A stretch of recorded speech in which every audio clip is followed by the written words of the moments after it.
Over the past few weeks, I've been testing the new Garmin Tactix 8 and it might currently be the best Garmin sports watch on the market.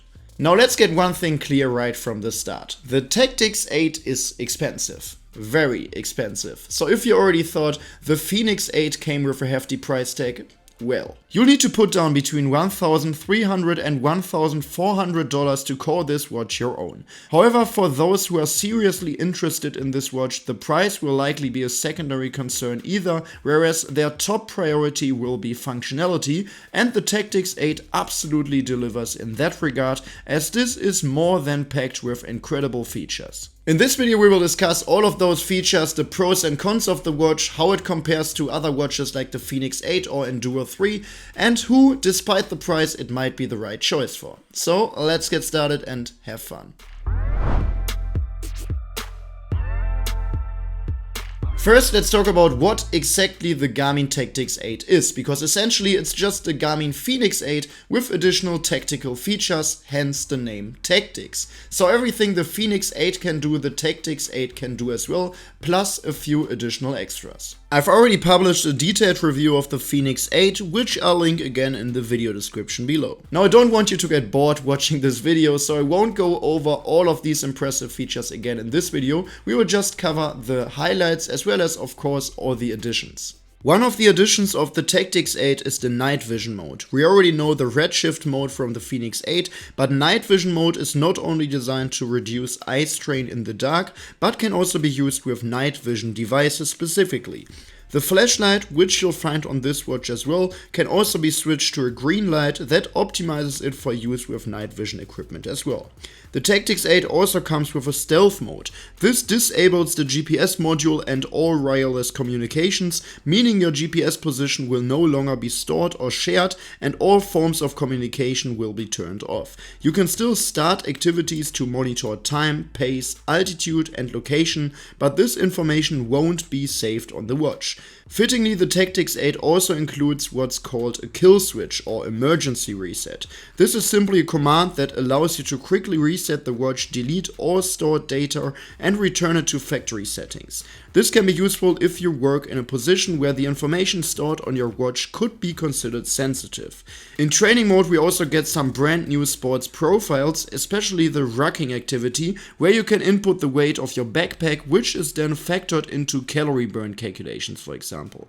You can also add your backpack's weight to other activity profiles in the settings. In addition, there are training profiles for activities like hunting, archery, diving or parachuting, although these are already familiar from newer Fenix models. One app specific to the Tactix 8, however, is the Applied Ballistics Quantum app, or AB Quantum for short. This is actually a smartphone app that you can then connect with the watch. It offers a profile management tool for long-range shooting and is mainly intended for marksmen or hunters. I have to admit, this isn't an area I'm very familiar with, but yeah.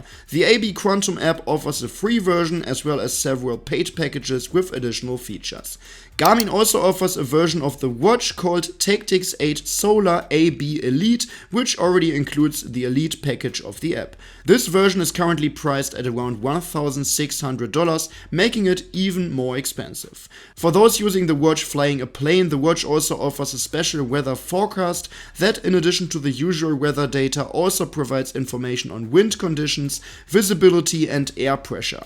The Tactix 8 is compatible with services like the NextRed Weather Radar Map, as well as META, so the Meteorological Aerodrome Report, and TEF, so the Terminal Aerodrome Forecast, basically the global aviation weather databases. Those are the main additional features that the Tactix 8 offers compared to the Fenix 8. Now, as you can tell, these are very advanced features specifically aimed at people from tactical positions like soldiers, pilots, parachutists, extreme athletes and so on. Normally I always start my reviews talking about the design and some key specs. Today this will be the second section of the video. And there is nothing spectacular to report here because just from the outside the Tactix 8 is barely distinguishable from the Fenix 8. This watch also comes in two different versions, AMOLED and MIP Solar.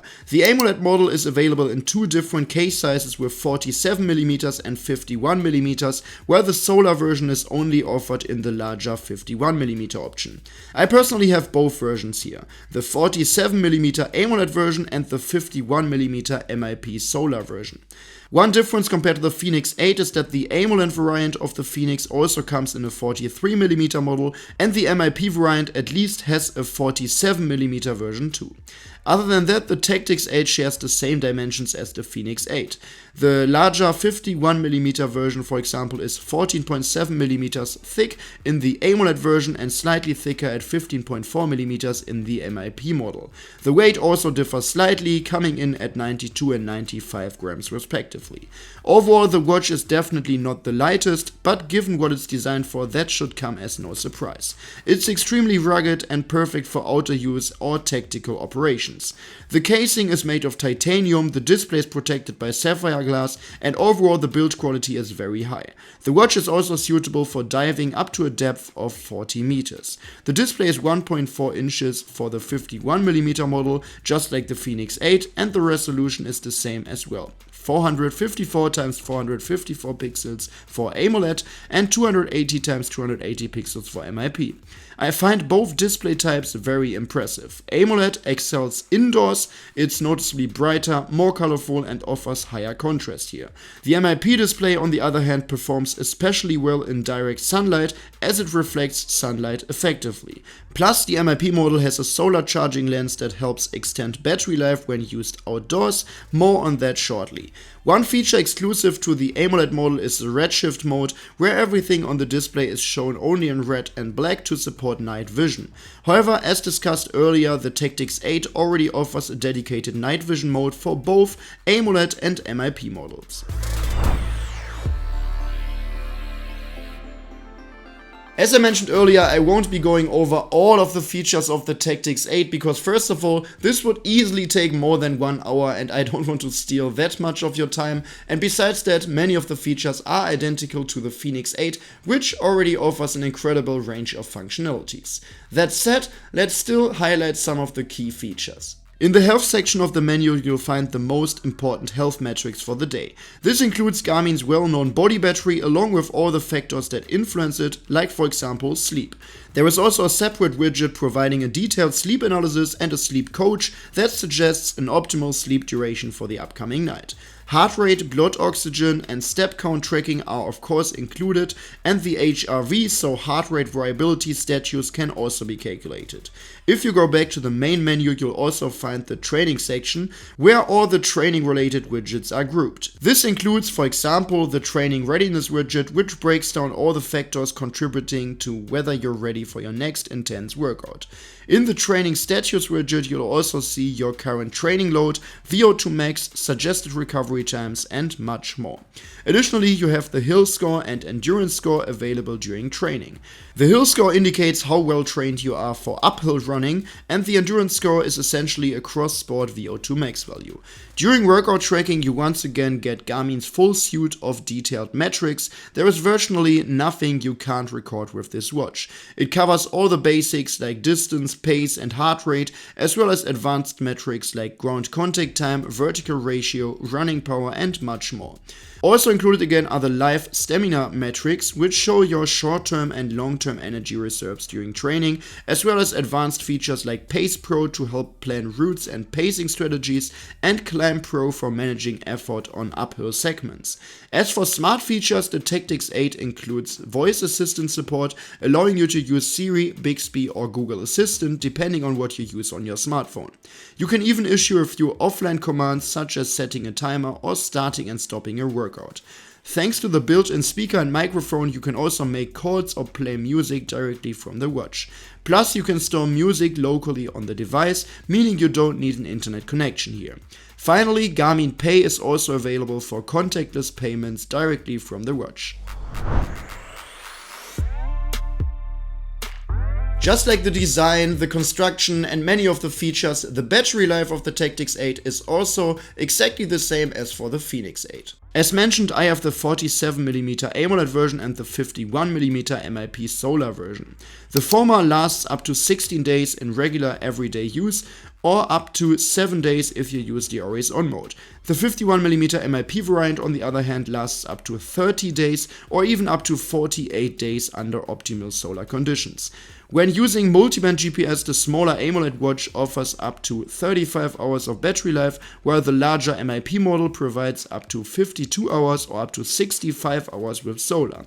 As is typical for Garmin's premium watches, there are also numerous battery saving modes, such as Expedition mode, where the 51mm MIP solar Tactix 8 can last up to 50 days or even up to 118 days with solar. And I can confirm these values based on my own testing. With normal daily use, which for me personally includes around 1 to 2 hours of workout tracking per day, my 47mm AMOLED Tactix 8 lasts about 12 to 14 days and my 51mm MIP solar Tactix 8 lasts around 22 to 25 days, especially now that the sun has finally returned in Germany.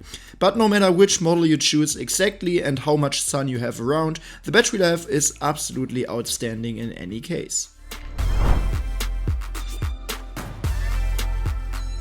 Accuracy always plays a crucial role, especially in tactical environments, and even though other measurements might be a higher priority in those situations, I primarily tested the watch's accuracy in two regards. One of that is the heart rate measurement, so how accurately does the Garmin Tactix 8 track my pulse? Unsurprisingly, the Tactix 8 uses the same optical heart rate sensor as the Fenix 8, Garmin's 5th generation Elevate sensor.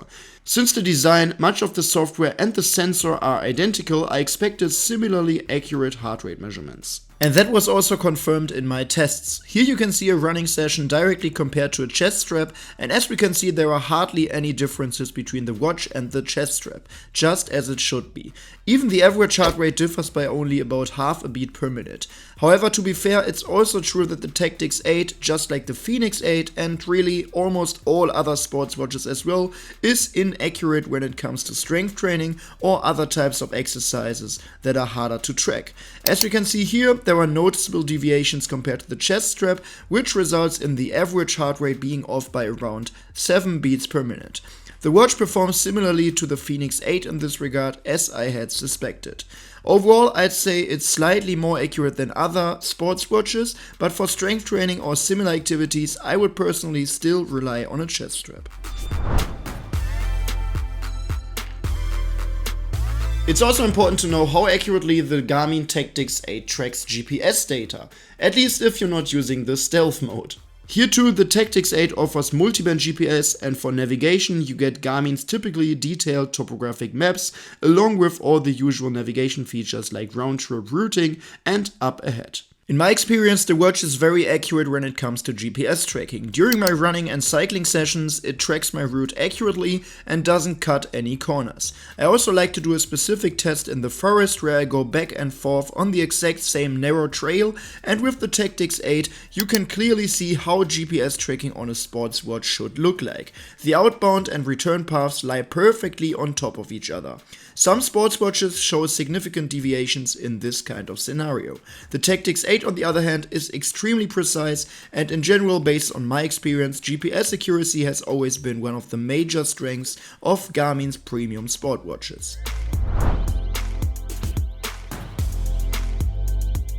Alright, so what can we conclude about the new Garmin Tactix 8? And honestly, is this watch worth it? Well, the honest answer would be, for most people, probably not. Personally, I don't really need the Tactix 8 either, because I simply don't have much use for the additional tactical features compared to the Fenix 8. As a tech enthusiast, I definitely had a lot of fun testing this watch and sharing my experiences with you through this review, but realistically, I don't really need this watch, and in my day-to-day life, I will probably continue to reach for a Fenix 8, Epix Pro or Enduro 3 rather than the Tactix 8. That said, the watch certainly has its place. It's not designed for casual athletes or sports and tech YouTubers like me. It's built for people in tactical fields, soldiers, pilots, paratroopers, survival enthusiasts and extreme athletes. For those who truly need features like stealth mode, rocking activity, night vision mode, and so on, and who are willing to pay extra for them, the Tactix 8 can absolutely be worth it. Overall, it's essentially a feature-packed, even more capable version of the Fenix 8. But now, let me know in the comment section down below what you think of the new Garmin Tactix 8. Would the watch be worth it for you and why? If you found this video helpful or interesting, you could really support me and my work here by giving this video a quick thumbs up, and if you don't want to miss any future reviews on this channel, you should also subscribe to this channel. But for now, thanks a lot for watching and see you next time.